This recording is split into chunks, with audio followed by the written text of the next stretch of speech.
কাক ভোট দিওঁনে এইবাৰ? কাবাক ভোট দিলেই হ'ল, আমাৰনো কি যায়। ডেকা ল'ৰা ভোট সদায় ভাবি চিন্তি দিবা। 83 চনৰ নিৰ্বাচন আৰু সেই দিনবোৰৰ কথা মনত পেলাবা। কি হৈছিলনো তেতিয়া? তেতিয়াৰ সেই বৰ্বৰ চৰকাৰখনে এনে এক কলা আইন আনিছিল যাৰ ফলত ভূমিপুত্ৰৰ মাটি এই অচিনাকি মানুহক দখল কৰিব দিয়া হৈছিলে। তেনেহ'লে আপোনালোকে এনে অন্যায়ৰ প্ৰতিবাদ নকৰিলে কিয়?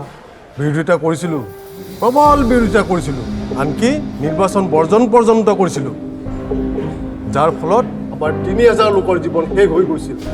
অসমৰ থলুৱা লোকৰ অধিকাৰকাৰী তেজেৰে ফাকুৱা খেলিছিল পূৰ্বৰ চৰকাৰখনে।